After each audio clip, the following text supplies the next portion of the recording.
அன்பு உறவுகளே, இது உங்கள் டிஎம் யூடியூப் மீடியா. நான் திருப்பூர் மஜீத். தொடர்ச்சியான உங்களின் பெரும் ஆதரவிற்கு எனது நெஞ்சம் நிறைந்த நன்றிகளும் பிரார்த்தனைகளும். புதிதாக பார்க்கக்கூடிய உறவுகள் இந்த சேனலை சப்போர்ட் பண்ணி சப்ஸ்கிரைப் செய்யுங்க. உங்க உறவுகளுக்கு கடத்தி சேனலை சப்போர்ட் பண்ணி சப்ஸ்கிரைப் செய்ய சொல்லுங்க. ஏன்னா அதுதான் எங்களுக்கு ஊக்கமாகவும் உந்து சக்தியாகவும் இருக்கு. உலக வரலாற்றில் சர்வாதிகாரம் சாதித்த சான்றுகள் இல்லை, ஜனநாயகம் தோற்று போன சுவடுகள் இல்லை. அதேபோல் சர்வாதிகாரிகளின் இறுதி நாள் இன்பமாய் இருந்ததில்லை, ஜனநாயகவாதிகளின் இறுதி நாள் துன்பமாய் முடிந்ததில்லை. மொத்தத்தில் சர்வாதிகாரம் வென்றதே இல்லை, ஜனநாயகம் தோற்றதே இல்லை. அப்படி ஒரு சர்வாதிகாரத்தின் உச்சம்தான் மோடி அரசு எதிர்த்தரப்பினரை அதிகார துஷ்பிரயோகம் கொண்டு அடக்குவது, எதிர்கட்சியினரை ஒன்றுமில்லாமல் முடக்குவது. அந்த வகையில் மோடி அரசு கெஜ்ரிவாலை தொட்டார், மோடி கெட்டார். அதை பற்றிய காணொலியைத்தான் இன்றைய காணொலியில பார்க்க இருக்கிறோம். வாங்க காணொலியின் கருத்திற்குள் செல்வோம்.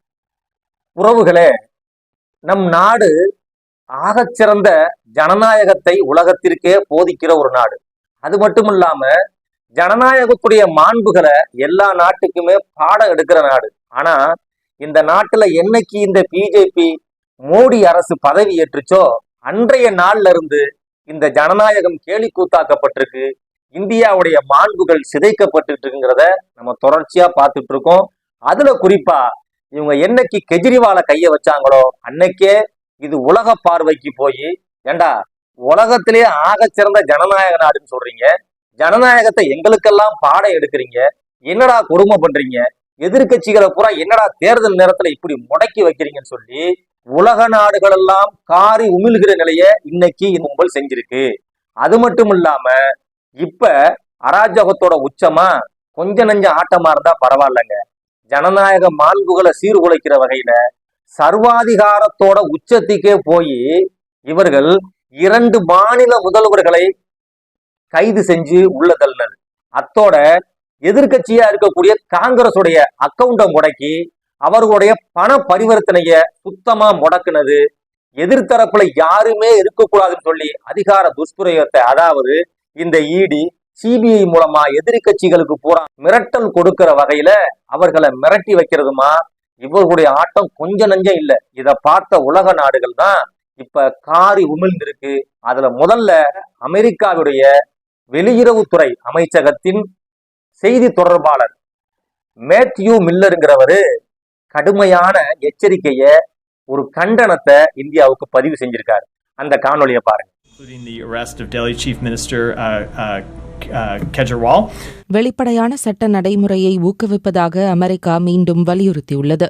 இந்தியாவில் எதிர்க்கட்சிகள் மீது எடுக்கப்படும் சட்ட நடவடிக்கைகளை உன்னிப்பாக கவனித்து வருவதாகவும் அமெரிக்க வெளியுறவுத்துறை செய்தி தொடர்பாளர் மேத்யூ மில்லர் கூறியிருக்கிறார்.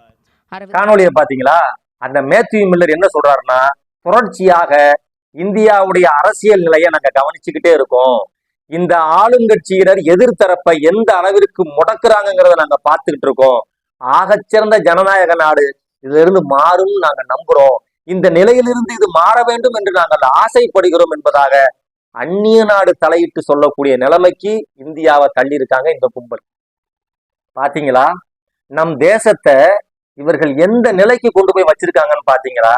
ஏண்டா கொஞ்ச நஞ்சம் அசிங்கப்படுத்தினதுன்னு பத்தாம நம்ம நாட்டு பிரச்சனையில அயல் நாடுகள் கருத்து சொல்ற அளவுக்கு என் தேசத்தை தள்ளிட்டீங்களே, எங்க தேசத்தை இவ்வளவு பெரிய அவமானத்திற்கு ஆளாக்கிட்டீங்களேங்கிற ஒரு உணர்வும் துடிப்பும் எல்லா குடிமகனுக்கும் இப்ப மேலோங்கி நிக்குது.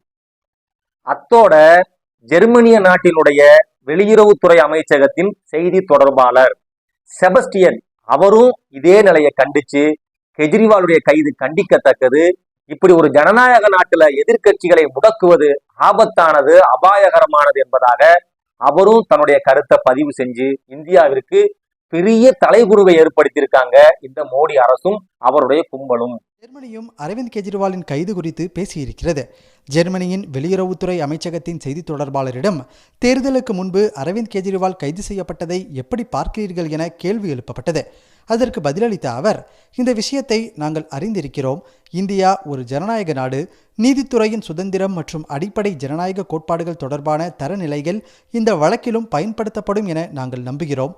குற்றச்சாட்டுகளை எதிர்கொள்ளும் எந்த ஒரு நபரைப் போலவே கெஜ்ரிவாலுக்கும் நியாயமான விசாரணைக்கு உரிமை உண்டு என்றார். அத்தோட நிறுத்தாம கடைசியா இப்ப என்ன நடந்திருக்கு தெரியுமா?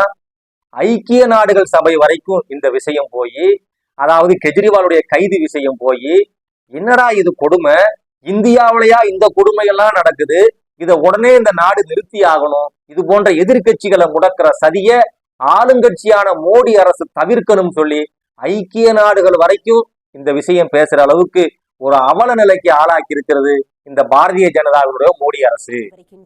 இந்நிலையில் ஐக்கிய நாடுகள் சபையும் கெஜ்ரிவால் கைதுக்கு அதிருப்தி தெரிவித்துள்ளது.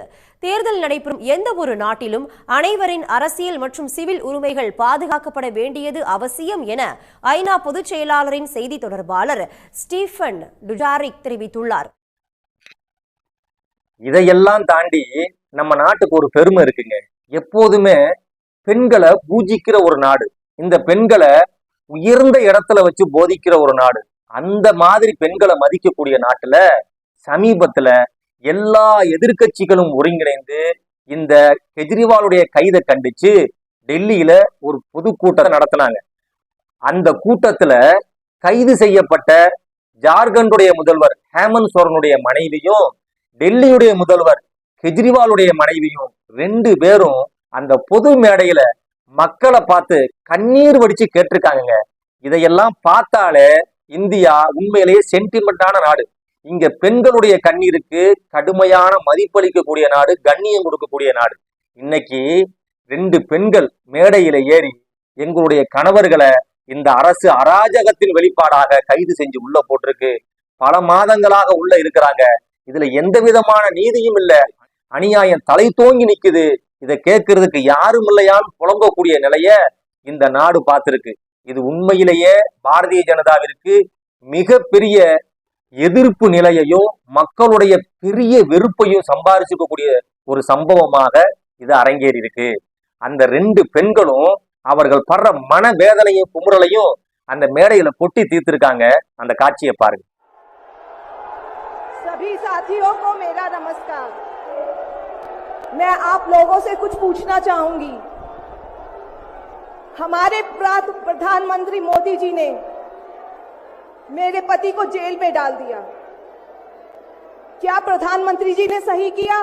2 महीने पहले इसी दिन 31 जनवरी को हेमंत जी को जेल में डाला गया। 2 महीने से जेल में है। अरविंद केजरीवाल जी पिछले 10 दिनों से जेल में है। आस्केगा नहीं।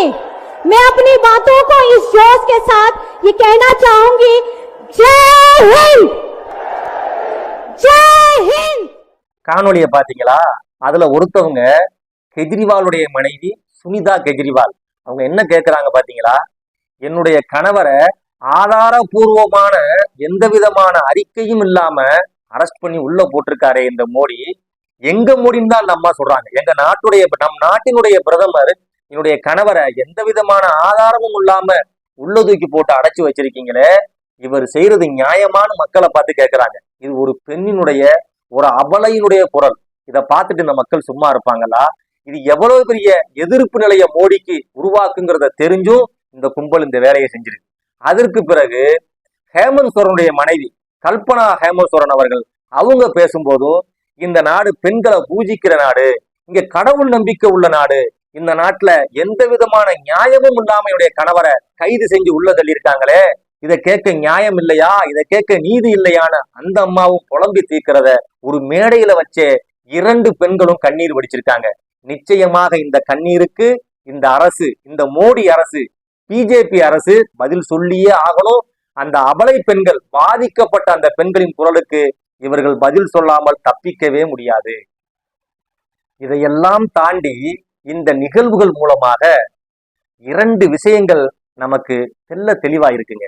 அதுல ஒண்ணு, ராகுல் காந்தி இந்த நாட்டினுடைய வளமை மிக்க, வலிமை மிக்க தலைவரா உருவாக்கிட்டு வர்றாருங்கிறதும், ஆளுமை மிக்க அரசராக மிளிர்கிறாருங்கிறதும் நமக்கு தெளிவா தெரிஞ்சிருக்கு. ஏன்னா அவர் சொல்லக்கூடிய விஷயங்கள் இந்த நாட்டுல எல்லா மக்களும் கூர்ந்து கவனிக்க வேண்டிய விஷயமா இருக்கு. அதுல என்ன சொல்றாரு, முதல் தடவையா அவர் ஒரு விஷயம் குறித்து வாய் திறந்திருக்காரு. என்னன்னா, இந்த தேர்தல்ல பாரதிய ஜனதாவை வெல்வது மட்டும் நம்முடைய வெற்றி அல்ல, RSS அழிப்பதுதான் நம்முடைய கடைசி இலக்குன்னு ஒரு விஷயத்தை தொட்டிருக்காரு. இது எவ்வளவுக்கு சாத்தியமாகும், எந்த அளவு சாத்தியமாகுங்கிறது இருந்தாலும் கூட துணிச்சலா சொல்றதுக்கு ஒரு தலைவர் வேணும்ல, அதை நிரூபிச்சிருக்காரு பாருங்க நம்ம ராகுல். அதோட இந்த பொதுக்கூட்டத்துல இந்த மேடையில இன்னொரு விஷயத்தையும் அவர் இந்த மக்களுக்கு உணர்த்தியிருக்காரு. என்ன சொல்லியிருக்காரு, எல்லா எதிர்க்கட்சி தலைவர்களும் பேசிட்டு வந்திருக்காங்க, அந்த மேடையில 2 பெண்களும் குமுறி கொட்டிருக்காங்க. கடைசியாக ஒளிபெருக்கியை பிடிச்ச நம்ம ராகுல் ஒரு விஷயத்தை ஆழமா ஆணித்தரமா பேசுறாரு.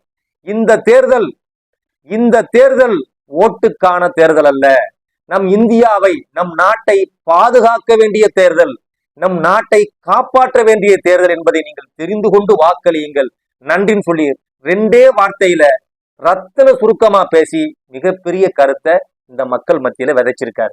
அது மட்டும் இல்லாம இந்த தேர்தல் கிரிக்கெட் விளையாட்டுல எப்படி மேட்ச் பிக்சிங் செஞ்சு ஒரு வெற்றியை தீர்மானிப்பாங்களோ அதே மாதிரி இந்த தேர்தலையும் தேர்தல் பிக்சிங் பண்ணி இந்த பாரதிய ஜனதா ஜெயிக்க பாக்குது, வெற்றியை பெற பாக்குது.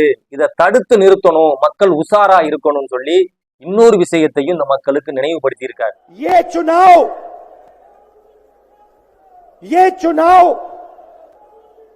वोट वाला चुनाव नहीं है, ये चुनाव हिंदुस्तान को बचाने वाला चुनाव है, संविधान की रक्षा वाला चुनाव है. धन्यवाद, जय हिंद. பாத்தீங்களா, மொத்தத்துல உண்மையிலேயே அவர் சொன்னது 100% உண்மைங்க. இந்த நாட்டை பாதுகாப்பதற்கான தேர்தல் தான் இந்த தேர்தல். மொத்தத்தில் சர்வாதிகாரத்திற்கு நாம் இந்த தேர்தல் மூலம் சவுக்கடி கொடுக்க வேண்டும், ஜனநாயகத்திற்கு சங்கே முழங்கு என்று முழக்கமிட வேண்டும்.